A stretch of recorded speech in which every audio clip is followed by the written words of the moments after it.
Good afternoon, everybody. Our coordinator, tutor, peers. I hope you all are doing okay. And my name is Alvaro Alas, and this is a presentation for my final exam on Gramática Avanzada del Inglés.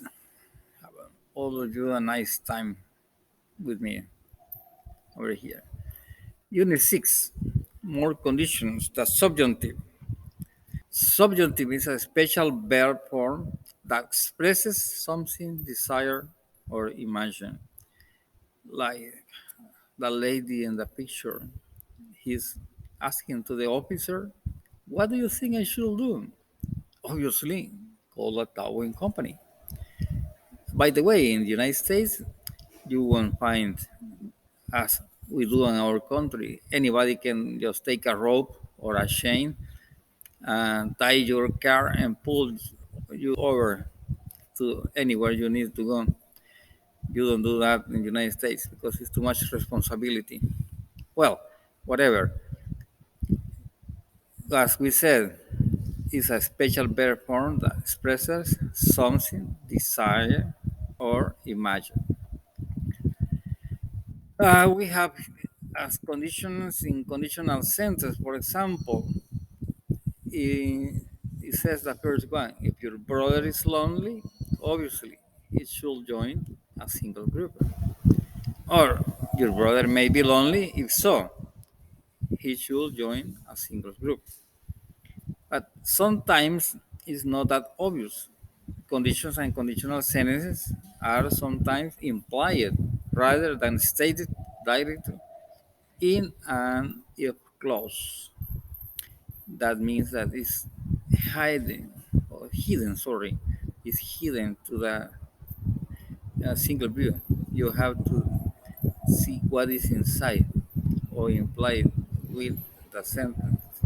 For example, in non-standard condition, with a bit of luck, we can fix the problem. That's the result. But what is implying in this sentence? If we have a bit of luck, or the second one, for example, without your help, I couldn't have succeeded.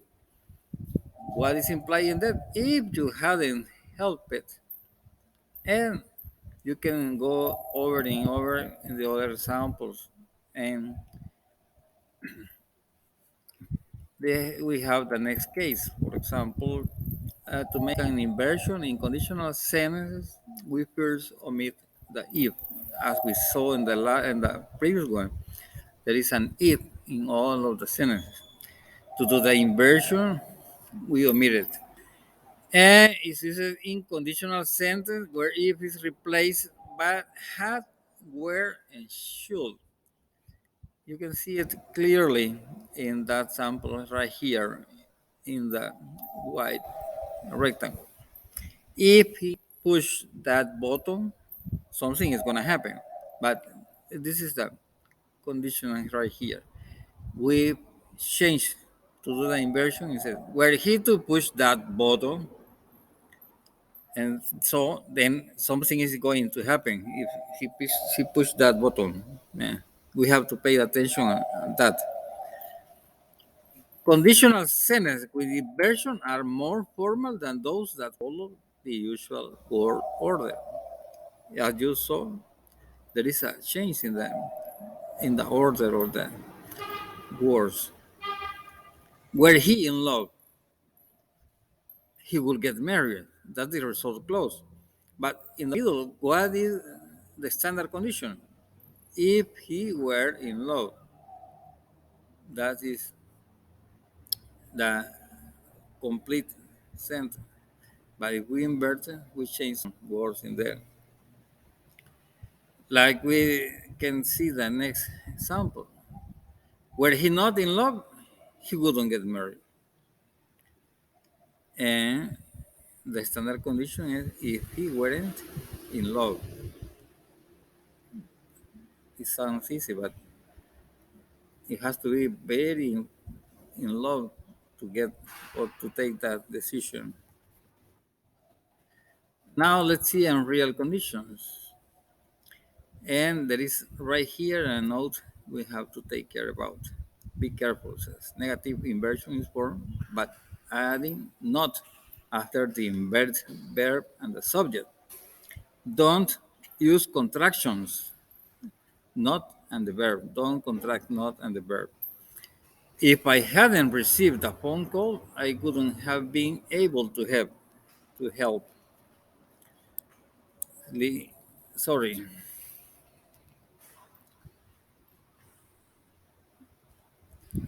Like you can see right here.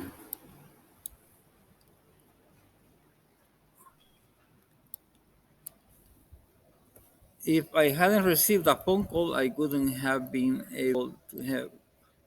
There is a condition that he first of all received a phone call to be able to help. There is the wrong way to do it because we just read right here, don't contract not and the verb. So the right sentence is, had I not received a phone call, I couldn't have been able to help. That's the right way to do negative inversion. A subjunctive in noun clauses. A subjunctive is the simple form of the verb know, is, or es and ed at the end of the verb. It has no present, past, or future form. In the negative subjunctive, not precedes the verb. So you can see that he be or that he see. Let's take a look on the samples. Verbs or of a base. Frank's teacher suggests noun clause that is implying he take an additional class. The boss demands Rosa arrive at work by 9. It doesn't say a.m. or p.m. It says 9. So if we think that is referring to a.m. And the fireman insists she leave the burning building immediately. Or that she leave the burning building immediately. And we also found subjunctive in adjective clauses. Sometimes you use an entire clause to describe a noun. This is called an adjective clause. When you have a specific person or scene in mind, you use the indicative, like over here. It is advisable, noun clause, that he arrived 1/2 hour before the appointment in order to be sharp or to be on time. It is mandatory. No one entered the building without a permit. It implies that that is at the beginning. It is urgent that she call home at once, at, at least one time. And then I have a very short but very important suggestion. Read this book when I just arrived to the United States, and I found it quite interesting.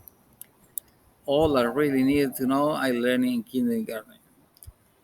And sometimes we do or we make unconscious mistakes or things that other people real bad.